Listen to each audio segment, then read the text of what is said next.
નમસ્કાર. મારું નામ નેહલભાઈ શાહ. રહેવાનું સરથાણા જકાતનાકા, સુરત. હું સુરત મહાનગરપાલિકામાં શિક્ષક કોર્પોરેશનની શાળામાં શિક્ષક તરીકે કાર્યરત છું.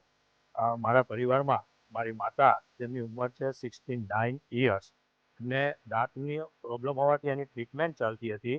એ દરમિયાન દાંતના ડૉક્ટરની જરૂરિયાત લાગતા એમણે બાયોપ્સીના રિપોર્ટની અમને સલાહ સૂચન આપેલ.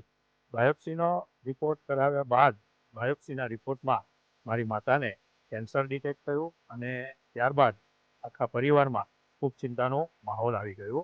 હવે સવાલ એ થયો કે કેન્સરનું ટ્રીટમેન્ટ આવ્યું તો હવે એની સામે આપણે લડવાનું છે. તો એ માટે અમે શું કરીએ? અમે બધી રીતે તો તૈયાર હતા જ કે માતાની ટ્રીટમેન્ટ એક ઉત્તમમાં ઉત્તમ જગ્યાએ અને સારી રીતે સફળ રીતે મળે, એના પ્રયત્નના ભાગરૂપે અમે વિચાર્યું બોમ્બે કે અમદાવાદ જેવી સિટીમાં અમને શિફ્ટ કરવા.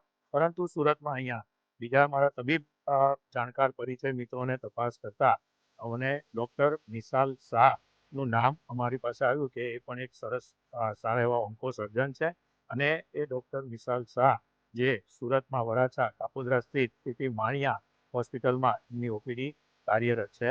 એટલે મારા મધરને ડૉક્ટર સાહેબ પાસે અમે નિદાન માટે લાવ્યા અને ત્યારબાદ સાહેબની સૂચન પ્રમાણે માતાને એક સર્જરી કમ્પલસરી આવે એવું અમને જાણવા મળ્યું.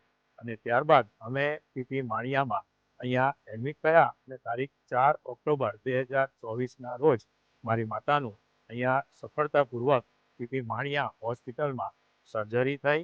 સર્જરી દરમિયાન ખૂબ જ પરિવાર આખો ચિંતામાં હોય, સ્વાભાવિક છે આપણે, પરંતુ સર્જરી પણ સારી રીતે પતી ગઈ. ડૉક્ટર્સ ટીમ દ્વારા પણ સારી રીતે અમને માર્ગદર્શન આપવામાં આવ્યું અને ત્યારબાદ હોસ્પિટલમાં અમારે 6 દિવસ જેવું અહીંયા દાખલ થવું પડ્યું. સમગ્ર 6 દિવસની વાત કરું તો મારા અત્યાર સુધીના ઘણા બધા હોસ્પિટલના અનુભવ છે અને એમાંનો આ એક પીપી માણિયા હોસ્પિટલનો પણ હવે એક અનુભવ મારે એડ થાય છે. તો આ હોસ્પિટલની અંદર ભૌતિક સુવિધાઓ તો ખૂબ સરસ છે સ્ટ્રક્ચર પ્રમાણે, એની રૂમ્સ ને એની ફેસિલિટીઝ. સાથે સાથે ડૉક્ટર્સની ટીમથી માંડીને પાયાના છેક સફાઈ કામદાર સુધીનો એમનો જે સ્ટાફ છે એ ખૂબ વેલ ટ્રેન્ડ આ હોસ્પિટલમાં મને જોવા મળ્યો. હોસ્પિટલ મેનેજમેન્ટ દ્વારા એક કલાકમાં આપને પણ રૂમમાં આવીને ખબર પૂછવામાં આવે ને કાંઈ અગવડ હોય તો જણાવો, કોઈ મુશ્કેલી હોય તો જણાવવા અમને સૂચન કરતા. પરંતુ એવું કોઈ જ મુશ્કેલી કે કોઈ અગવડ જેવું આ હોસ્પિટલમાં અમને જણાયું નહીં. અને એક વિશેષ વાત આ હોસ્પિટલની એ છે કે આપણે પેશન્ટને લઈને એડમિટ થઈએ છીએ તો એક પેશન્ટની સંપૂર્ણ જવાબદારી અહીંયાનો નર્સિંગ સ્ટાફ, અહીંયા આરએમઓ ડૉક્ટર્સ અને જે મેઇન ડૉક્ટર્સ હોય એ સંભાળે છે. પેશન્ટની સાથે ફેમિલી મેમ્બરને એક પણ જવાબદારી દવા આપવી કે પેશન્ટને ઊભા થઈને યુરિન માટે લઈ જવા સુદ્ધા પેશન્ટના ફેમિલી મેમ્બર્સને નથી. એટલે એક માનસિક રીતે પેશન્ટના જે સગાવાલા હોય એને એક રિલેક્સ અહીંયા અનુભવ થાય છે.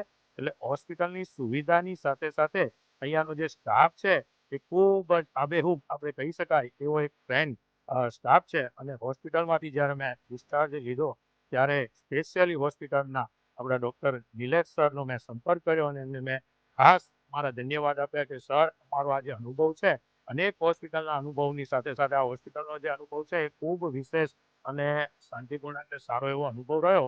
એટલે મેં સ્પેશિયલ નિલેશ સરનો પણ થેન્ક્સ અને આભાર માનું છું.